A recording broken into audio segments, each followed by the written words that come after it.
अस्सलाम वालेकुम दोस्तों, उम्मीद है खैरियत से होंगे। इस वक्त इलेक्ट्रिकल का काम चल रहा है, यहाँ पे खुदाई चल रही है। जैसे नज़र आ रहा है ये हमारे पास केबल है, ये रही ये केबल है, इलेक्ट्रिकल केबल है, 4 कोर केबल जिस पे काम कर रहे हैं हम।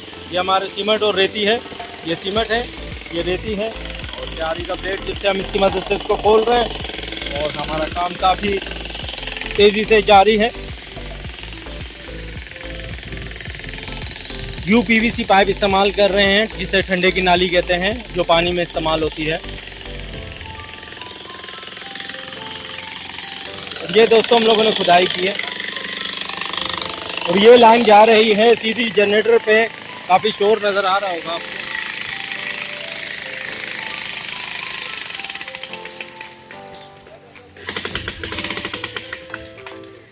ये इलेक्ट्रिकल मेन केबल है 16 mm की।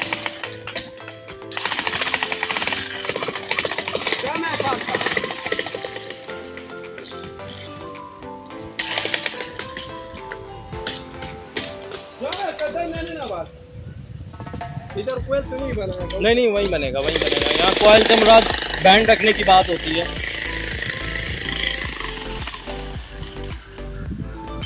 यहाँ पे मेन होल बनाया जाएगा।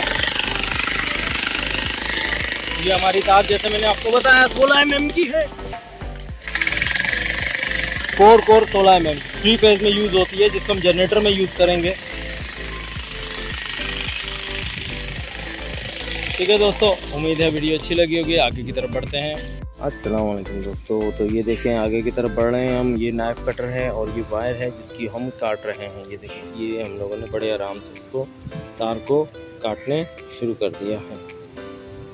ठीक है दोस्तों, तो हम लोगों ने इस तरीके से तार को काट दिया और अब हम तार को छीलेंगे। ठीक है, इस तरीके से तार को छील के हम निकालेंगे और इसको फिर हम लोग अलग करेंगे। ठीक है दोस्तों, सेम इसी तरीके से हम तार, दूसरी तार जो हमारी इधर पड़ी हुई है 16 mm की, नज़र आ रही होगी आपको, ये रही।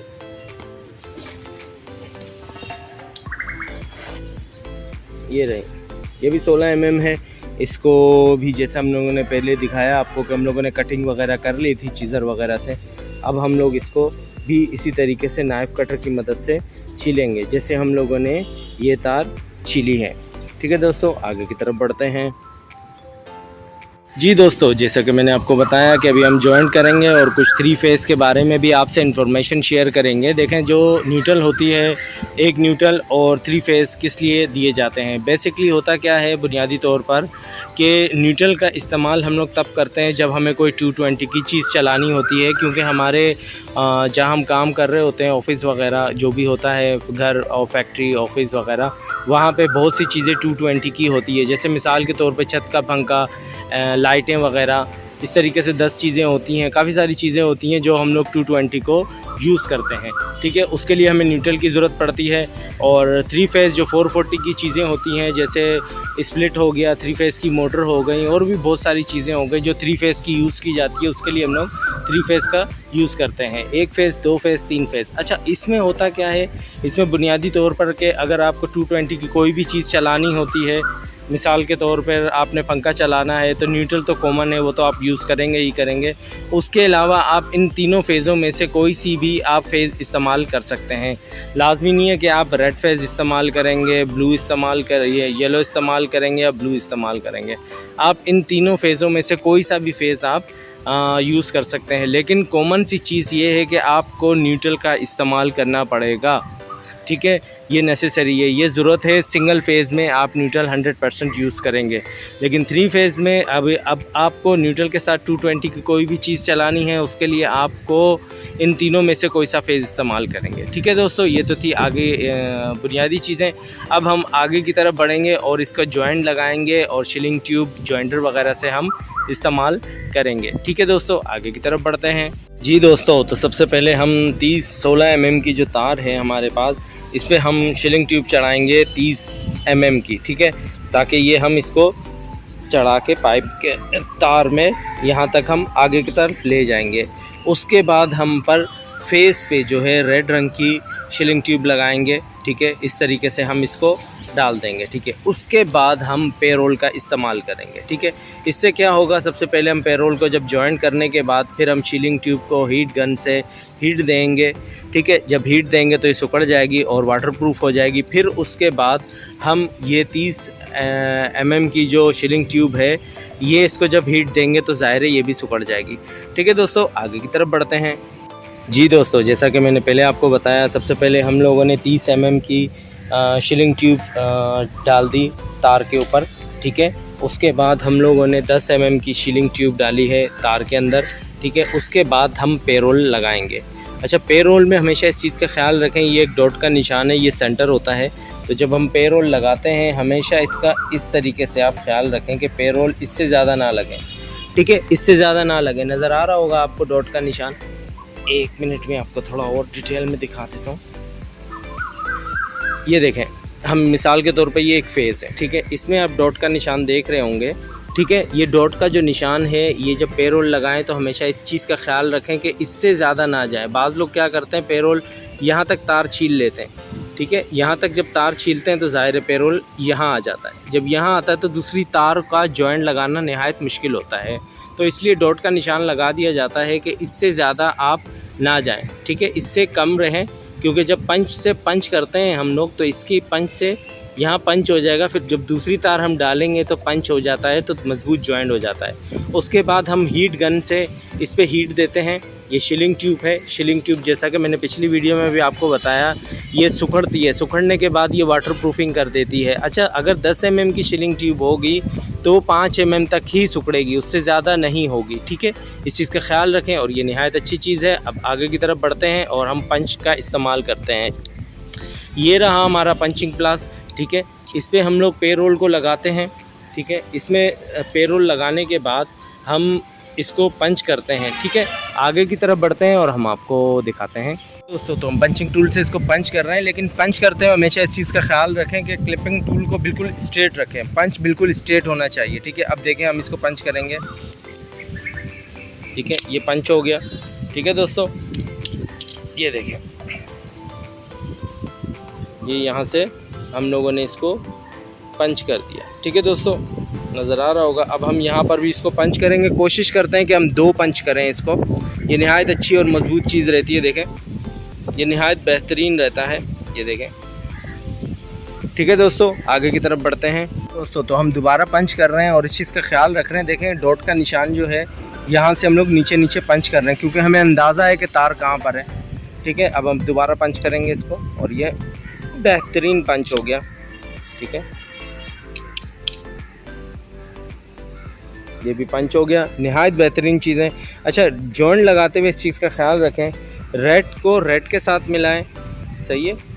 रेड को रेड के साथ मिलाएं, ब्लू को ब्लू के साथ मिलाएं, रेड को रेड के साथ जॉइंट में जब लगाएंगे, ब्लू को ब्लू के साथ और येलो को येलो के साथ, और डेफिनेटली न्यूट्रल को तो किसी किस्म की कोई गलती होनी ही नहीं चाहिए, हमेशा ब्लैक को ब्लैक के साथ लगाएं, ठीक है।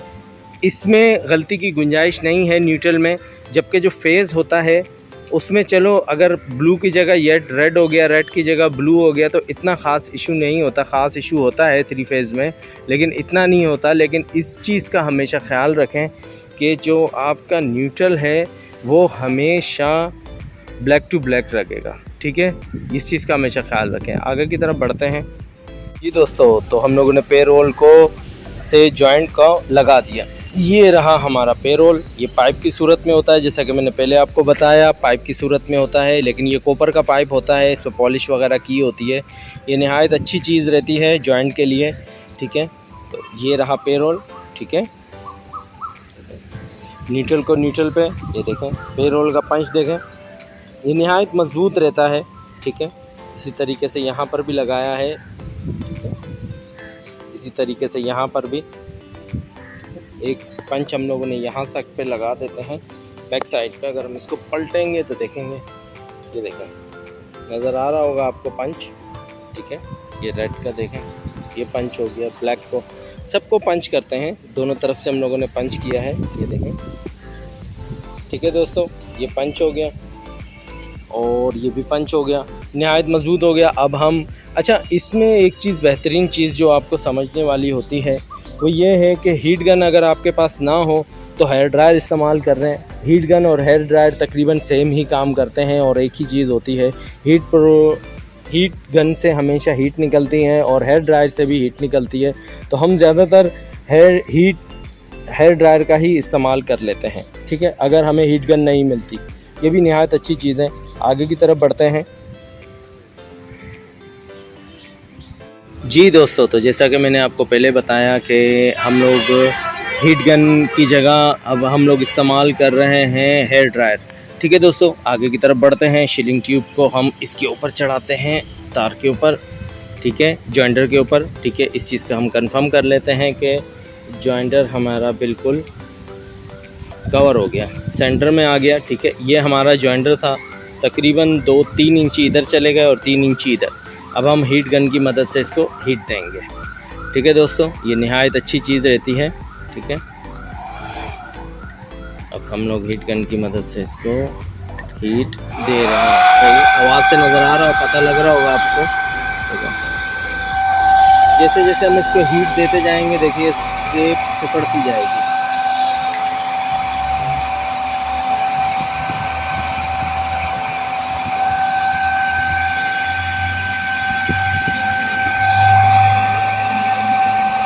ये सिकुड़ना शुरू हो गई है।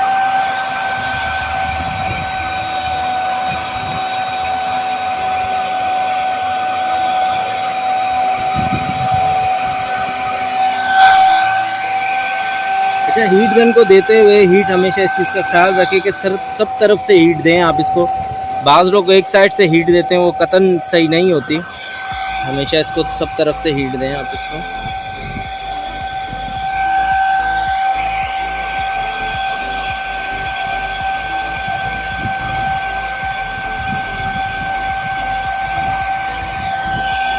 शीलिंग ट्यूब इस्तेमाल करने के बहुत से फ़ायदे हैं। जैसे जैसे वायर हीट करती है या अर्थिंग होती है तो ये तार गर्म होती है। जब तार गर्म होती है तो ऑटोमेटिकली ये और ज़्यादा वाटर प्रूफिंग की तरफ बढ़ती है। ये देखेंगे,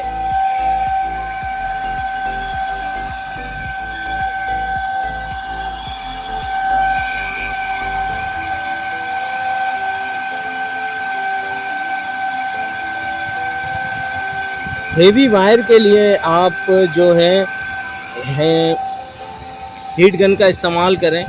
16 mm से कम तार या 16 mm 25 mm तक तो हम हीट गन इस्तेमाल कर सकते हैं और करते भी हैं।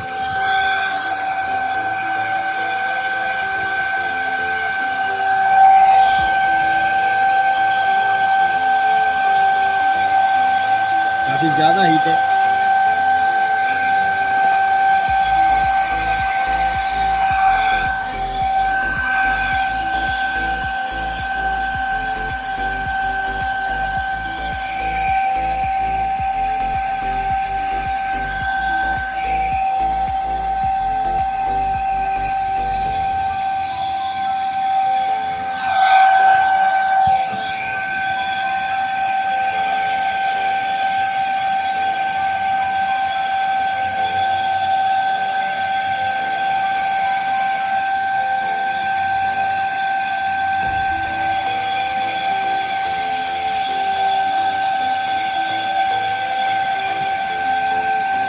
ये निहायत अच्छी चीज़ और वाटर प्रूफिंग रहती है।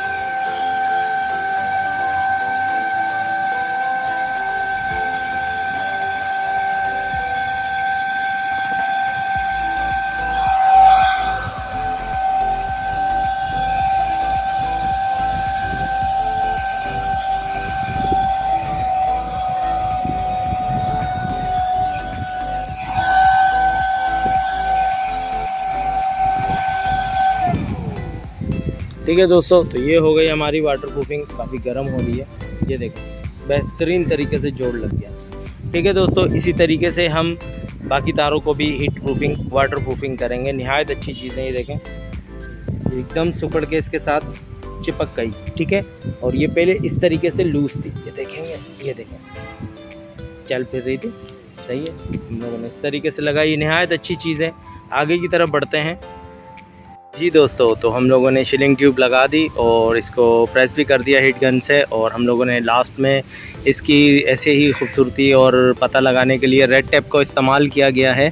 ठीक है, तो इस वक्त हमारा जॉइंट कंप्लीट हो गया, पेरोल वगैरह लगा के जो भी चीज़ें थी हमने आपको बताई।